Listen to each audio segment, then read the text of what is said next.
Assalamualaikum warahmatullahi wabarakatuh. Waalaikumsalam warahmatullahi wabarakatuh. A'udzu billahi minasyaitonir rajim. Bismillahirrahmanirrahim. Alhamdulillahi rabbil alamin. Wassalatu wassalamu ala asyrafil anbiya'i wal mursalin. Sayyidina Muhammadin wa ala alihi washabbihi ajma'in. Ilahi anta maksudi wa ridhaka matlubi a'tini mahabbataka wa ma'rifataka. Kehadapan seluruh ahli silsilah Thariqah Qadiriyah Naqsyabandiyah Pondok Pesantren Suryalaya, wabil khusus Syekhuna wa Mursyiduna wa Murabbi Arwahina yang mulia Syekh Muhyiddin Muhammad Abdul Ghaus Saiful Masdul Al-Qutub radhiyallahu anhu wa qaddasa sirrah. Teriring doa, semoga beliau dipanjangkan usia dunianya, diberikan kesehatan fisiknya, ditambah karomah dan barokahnya untuk kepentingan kita semua. Al-Fatihah. A'udzu billahi minasyaitonir rajim. Bismillahirrahmanirrahim. Alhamdulillahi rabbil alamin, arrahmanir rahim, maliki yaumiddin. Iyyaka na'budu wa iyyaka nasta'in, ihdinas siratal mustaqim. Siratal ladzina an'amta 'alaihim ghairil maghdubi 'alaihim waladdallin. Al-Mukarramun, para wakil talqin Syekh Mursyid yang saya hormati, pemangku manaqib Ibu Maiga Fatmawati dan Saudari Hesi, pengelola acara Bunda Haya, Profesor Kiai Haji Priyatno, ikhwan akhwat yang sedang menempuh hakikat keikhwanan yang tersebar di penjuru dunia. Sudah hadir 108 titik, ada dari Indonesia, hadir juga dari Amerika, juga hadir dari Inggris, dari Hong Kong, dari Taiwan, Jeddah, Belanda. Semuanya hanya melaksanakan satu kewajiban. Kewajiban sebagai seorang ikhwan akhwat melaksanakan sohbah kepada yang mulia Syekh Mursyid kita, pengersa Abah Aos, melalui jalan manakiban. Apabila kita mengikuti acara manakiban, sejak dibuka oleh MC sampai ditutup dengan sholawat Bani Hashim 3 kali, serius kita mengikutinya. Kemudian tidak ada kegiatan apapun yang dilakukan selain mengikuti acara manakiban. Abah menyampaikan, orang yang melakukan hal yang demikian itu masuk ke dalam kategori sohbah kubro. Sengaja datang ke yang mulia pengersa Abah, ruhnya sudah berkumpul bersama dengan pengersa Abah. Ikhwan akhwat rahimakumullah, Abah sebagai seorang mursyid mempunyai hak prerogatif. Hak prerogatif berbentuk mujadid. Mujadid adalah pembaharu. Dikatakan sebagai mujadid karena ada beberapa bagian amaliyah yang pada waktu kemursyidan Abah Anom itu ternyata belum dimunculkan. Tidak berarti tidak penting pada waktu itu, namun belum waktunya. Nah, pada saat kemursyidan dipimpin oleh yang mulia pengersa Abah Aos, saatnya dimunculkan. Seperti melaksanakan sholat sunnah isti'anah pada waktu pagi.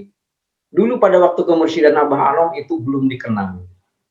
Kemudian secara teknis, pada waktu kemursyidan Abah Anom, kita apabila melaksanakan khataman, membaca Ya Latif itu sendiri dengan nada-nada khusus. Ya Latif, Ya Latif, Ya Latif, Ya Latif, Ya Latif, Ya Latif. Terus begitu dibaca. Tetapi setelah kemursyidan Abah Aos, ternyata Ya Latif itu dibaca tetap Ya Latif. Namun metodenya dengan menggunakan 8 ketukan. 8 ketukan artinya 8 kali mengucapkan Ya Latif itu 1 kali nafas. Ya Latif, Ya Latif, Ya Latif, Ya Latif, Ya Latif, Ya Latif, Ya Latif, Ya Latif. Begitu seterusnya. Tidak ada seorang pun yang berani bertanya kepada Abah, mengapa harus begitu? Namun apabila kita teliti, mengapa Abah sampai mengeluarkan metode semacam demikian? Hanya Abah yang tahu.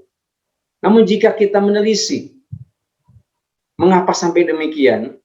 Ternyata di dalam Al-Quran ada satu juz, yaitu juz ke-8. Pada juz ke-8 ada satu surat namanya surat Al-A'raf.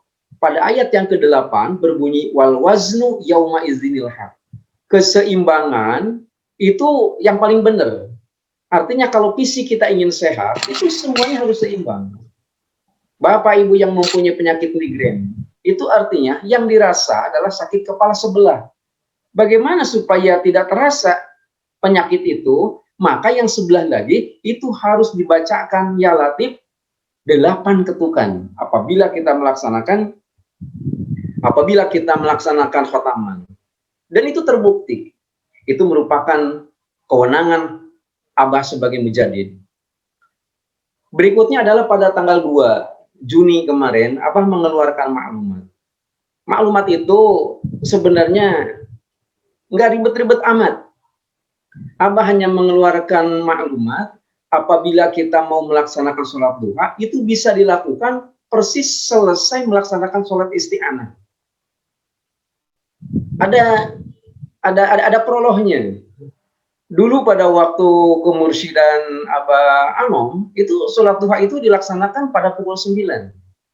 Pada pukul 9. Sebelum pukul 9 jarang yang melakukan sholat duha.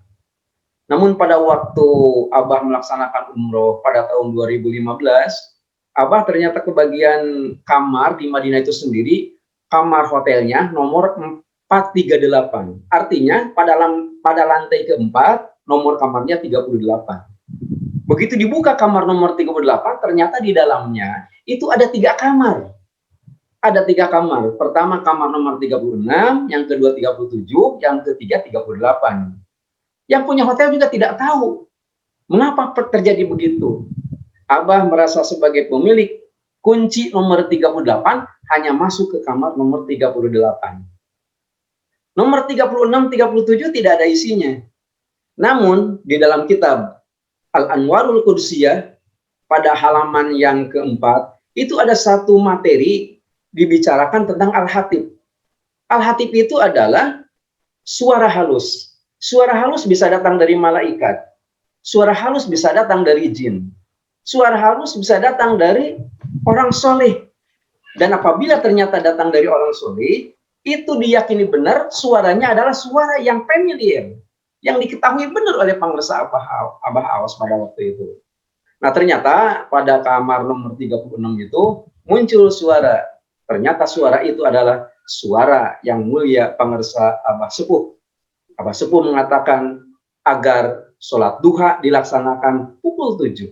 Makanya pada waktu itu Abah langsung mengeluarkan maklumat sholat duha yang semula dilaksanakan pada pukul 9 itu dimajukan menjadi pukul 7.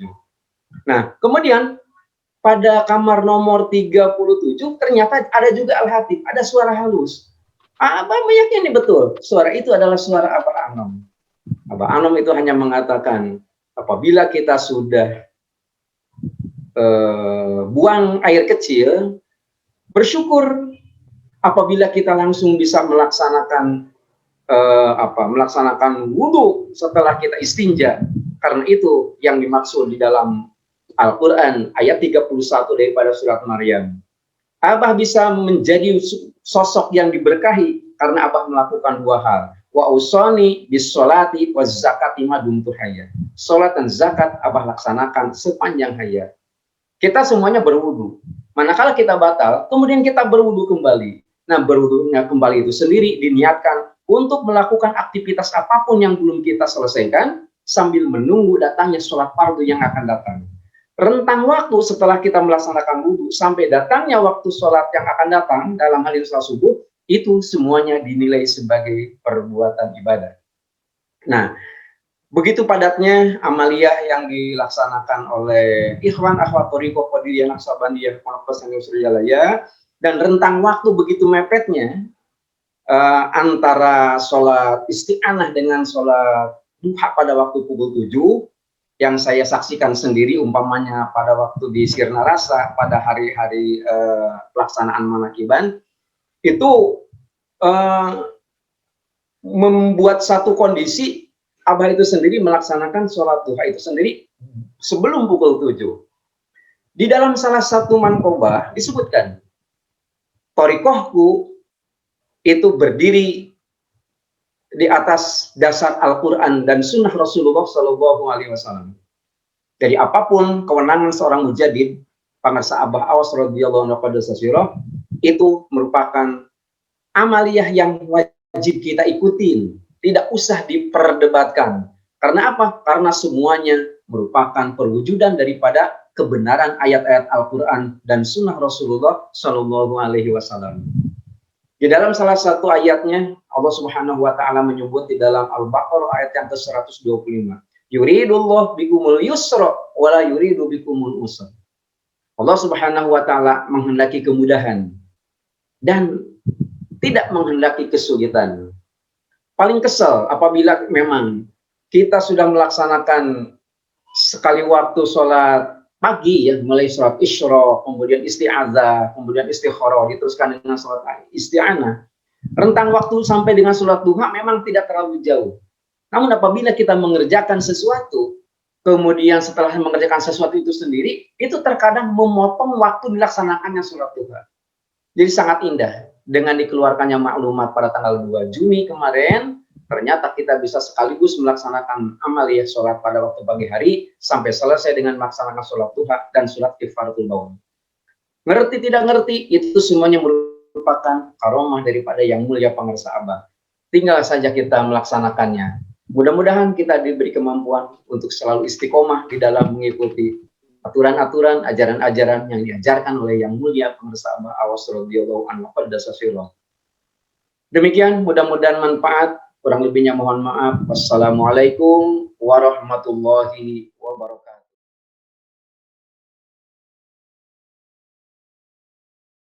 Assalamualaikum warahmatullahi wabarakatuh.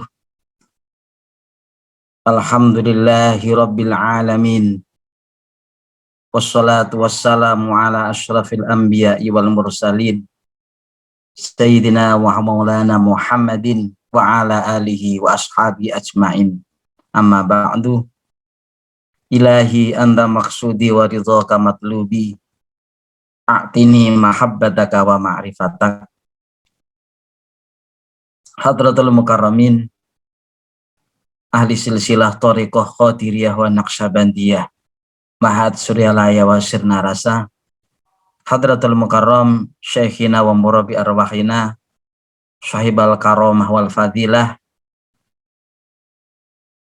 Abah beserta Umi dan keluarga, Atalallah umrahum fi sihatin wa afiyatin wa karomatin wa barokatin wa afadu alaina bi ulumihim wa asrarin bidaraini. Al-Fatihah. A'udzubillahi minasyaitonir rajim. Bismillahirrahmanirrahim. Alhamdulillahi rabbil alamin arrahmanir rahim maliki yaumiddin. Iyyaka na'budu wa iyyaka nasta'in ihdinas siratal mustaqim. Shiratal ladzina an'amta 'alaihim ghairil maghdubi 'alaihim waladdallin. Para kiai, para wakil talqin Syekh Mursyid, Bunda Haya, Bunda Sari, Profesor Haji Priyatno, dan seluruh kru manakib online, ikhwan akhwat TGN Suralaya Sirna Rasa rahimakumullah. Syukur, alhamdulillah. Semoga dengan syukur ini Allah Subhanahu wa Ta'ala benar-benar meridhoi kita dan menambah segala anugerah kita. Karena Allah Subhanahu wa Ta'ala sendiri yang berjanji, la in syakartum la azidannakum wa la in kafartum inna adzabi lasyadid. Ikhwan akhwat rahimakumullah. Rasulullah Shallallahu Alaihi Wasallam dalam sebuah hadis yang diriwayatkan oleh Imam Ibnu Mas'ud, beliau bersabda, addi ma iftaradallahu alaika takun a'budan nas. Wajtanib maharimallah takun azhadan nas. Wajtanib maharimallah takun azhadan nas. Dan kemudian wardo bima qasamallahu laka takun akhnan nas. Addi ma iftaradallahu alaika takun a'budan nas. Penuhilah apa saja yang diperintahkan, difardukan, diwajibkan oleh Allah kepada kamu, maka kamu akan menjadi manusia yang paling ahli ibadah. Wastanib maharimallah takun azhadan nas. Dan jauhilah segala apa yang diharamkan oleh Allah kepada kamu, maka kamu akan menjadi manusia yang paling zuhud. Wardo bima qasamallahu laka takun akhnan nas. Dan terimalah dengan lapang dada apa yang telah dibagikan Allah kepada kamu, niscaya kamu akan menjadi manusia yang paling kaya. Ikhwan akhwat rahimakumullah. Dalam satu hadis ini mencakup 3 hal. Yang pertama, melakukan kewajiban. Yang kedua, menjauhi segala yang dilarang. Dan yang ketiga, menerima segala apa yang diberikan oleh Allah dengan lapang dada. Yang pertama, Rasulullah bersabda, "Atti ma iftaradallahu alaika takun a'budan nas." Penuhilah apapun yang diwajibkan oleh Allah kepada kamu, maka kalian akan menjadi orang yang ahli ibadah. Ikhwan akhwat rahimakumullah, orang mukmin dalam skala umum itu terbagi menjadi 3 golongan. Golongan yang pertama adalah golongan yang disebut dengan al-abid, orang yang ahli ibadah. Orang ini adalah golongan yang memenuhi semua kewajiban yang telah difardukan Allah. Akan tetapi tanpa menyentuh ibadah-ibadah yang sunnah. Mukmin pada tingkatan ini masih menganggap ibadah adalah suatu kewajiban. Sehingga dengan hanya melakukan sholat yang fardu, puasa yang fardu, zakat yang fardu, ia sudah merasa cukup disebut sebagai hamba Allah. Orang yang kelompok yang seperti ini, ia tidak akan bisa merasakan nikmatnya beribadah kepada Allah. Kenapa? Karena ia masih menganggap, masih merasa bahwa ibadah itu menjadi beban. Pekerjaan itu tidak dilakukan dengan senang hati, tapi masih menjadi suatu yang membebani, yang memberati. Inilah kemudian yang membuat hijab dia di dalam merasakan nikmatnya ibadah. Orang yang berada pada kelompok ini akan mengerjakan ibadah sekenanya saja, asal-asalan, sehingga tidak melakukan ibadah secara berkualitas. Kemudian kelompok yang kedua, al-mutaqarrib, kelompok yang mendekatkan diri kepada Allah Subhanahu wa Ta'ala. Orang mukmin dari kelompok ini ia mampu melakukan kewajiban juga kesunahan, karena ia sadar betul bahwa ia membutuhkan perlindungan, ia membutuhkan pertolongan dari Allah Subhanahu wa Ta'ala. Maka ia melakukan ibadah tidak hanya yang wajib, tapi juga yang sunnah. kelompok ini pun masih rentang. Dia juga belum bisa merasakan nikmatnya ibadah, apalagi sampai wusul kepada Allah, karena masih terhijab, yaitu terhijab dengan kepentingannya sendiri.